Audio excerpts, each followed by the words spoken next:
My name is Spannheimer. I'm the Global Head of Real-World Evidence Offerings, Innovation and Partnerships at IQVIA.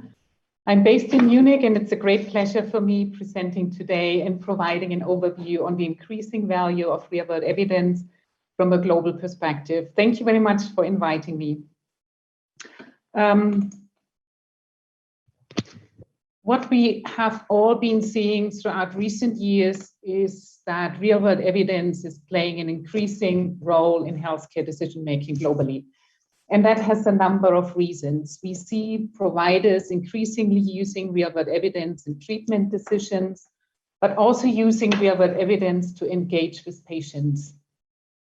Also, the rapid increase, almost explosion of available data is a key factor that drives the enhanced use of real-world evidence. Very importantly, we see an evolving openness from regulators, HTA bodies, and payers to consider real-world evidence and real-world data in their decision-making.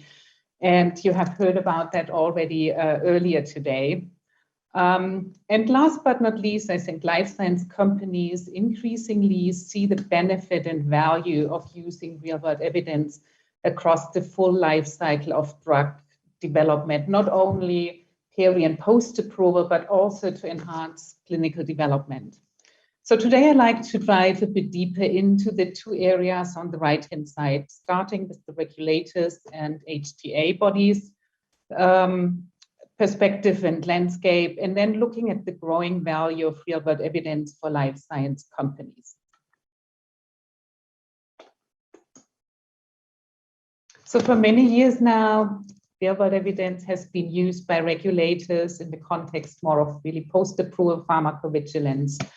RCTs, randomized clinical trials, are and will remain the gold standard for efficacy demonstrations. However, I think more and more HTAs, payers see real-world evidence as complementary to randomized clinical trials in bridging evidence gaps and providing additional information.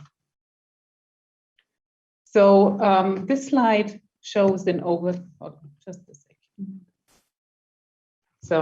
this slide shows an overview of some of the developments and guidance documents published in the last 2 years related to regulators' use of real-world evidence for decision-making. And my colleague has shown a similar slide earlier. It shows globally we see an increasing openness to use real-world data and real-world evidence for decision-making. Many regulators have been publishing their perspective or guidance, how and in what circumstances they consider real-world evidence and real-world data in their decision-making. As a result of that, actually, we can observe a growing number of regulatory decisions being informed by real-world evidence, either in form of an external comparator or called synthetic control or external control arm, which means the use of external data to form a control group for single-arm studies to provide context, or using a pragmatic trial or other types of real-world evidence to inform decisions. So one of the most recent and quite prominent examples is Pfizer's Ibrance label expansion. So Ibrance was used for breast cancer in men in routine practice. And to get this label expansion, they used existing secondary data, existing claims and electronic medical research record data, as the rarity of breast cancer in men limited the feasibility of running a randomized clinical trial. So that was quite a landmark study for label expansion. So similar to regulators, we also see increasing interest from HTA bodies worldwide to formalize recommendations for real-world evidence use and standards. And I think health technology assessment bodies worldwide really recognize the importance of real-world evidence to address uncertainties around new drugs at the time of launch. So we recently did an evaluation of the use of real-world evidence in HTA over the past 10 years.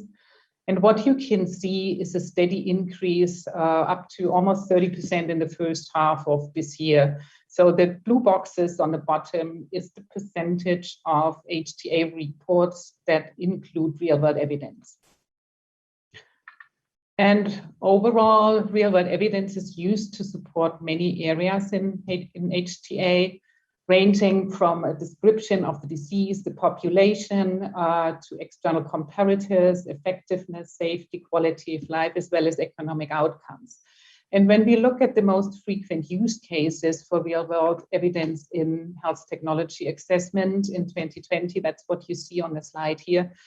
It's clearly around epidemiology and describing the disease, but also indications of safety and effectiveness of treatments.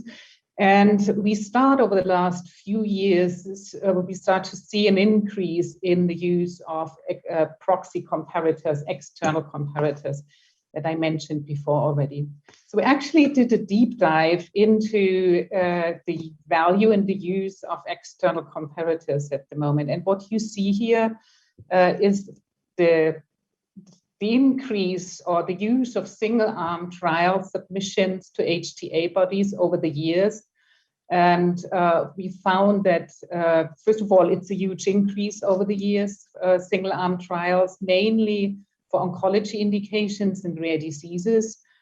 We also found that 52% of the single-arm studies used some kind of external comparator, and 52% of the external comparator submissions gained a positive recommendations versus 43% with no external comparator to provide context.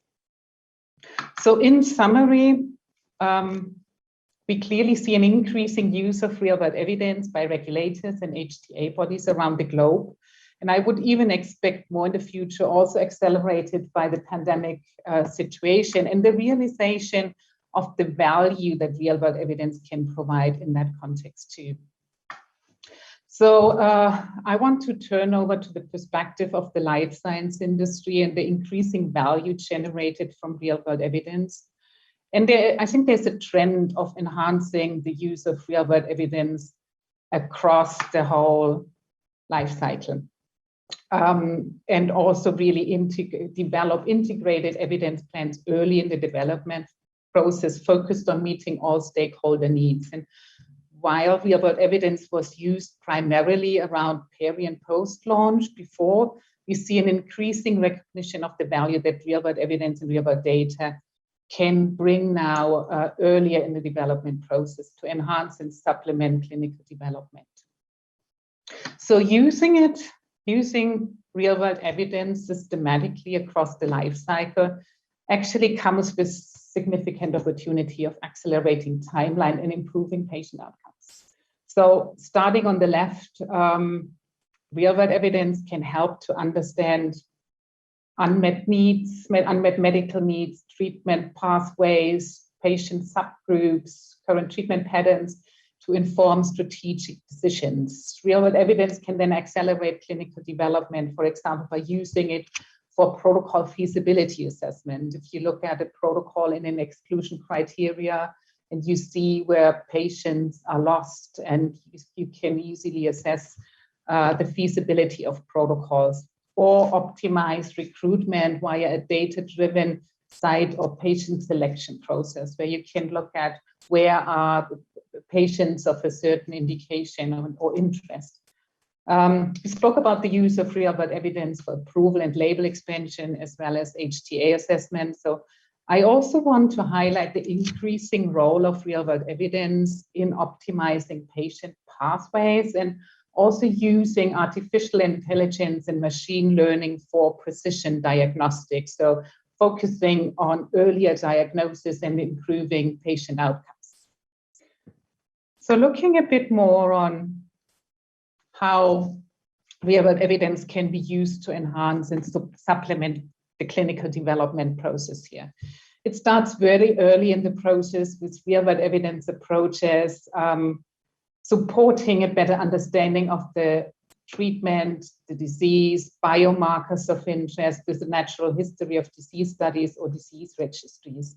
And as discussed before, we see an increasing use and value of external comparators alongside single-arm studies during phase 2 and phase 3. I also want to mention here innovative extension studies, so rolling over patients that finished their phase 2 and phase 3 study into a follow-up, a long-term follow-up of the patients. And of course, that has been done for years. So what's, I think, different now is that we use more and more of those real-world evidence approaches to follow the patient. So more direct-to-patient virtual approaches, or even in certain instances, following patients and the patient outcomes in electronic medical records where possible. Another value that comes with innovative real-world evidence design is the possibility to do more for less via switching from conventional site-based approaches to using potentially secondary data to answer some questions, more pragmatic study designs, or direct-to-patient approaches. And what we have actually been recognizing during the pandemic is the opportunity for real-world evidence to help with some of the clinical trial challenges that we have observed during the pandemic. May that be in the form of an external comparator to inform the study and de-risk the study, or in terms of ways to change data collection approaches using more direct-to-patient approaches, enriched approaches where we use more data that are already available in electronic medical records, or decentralization of the data collection. And also the use of existing real-world evidence data to put more context on the clinical trials that were run during the pandemic. So in my last slide, I just want to highlight the expected changes in the real-world evidence space. I think we will see a rapid shift to using even more secondary data, using more technology, artificial intelligence and machine learning. And if you would have asked me before COVID, before the pandemic, when we would reach the green stage on the right-hand side, I would have said in maybe 6 to 8 years. Now with the pandemic, I think we see an acceleration and expect to be there much quicker. So thank you very much for your attention.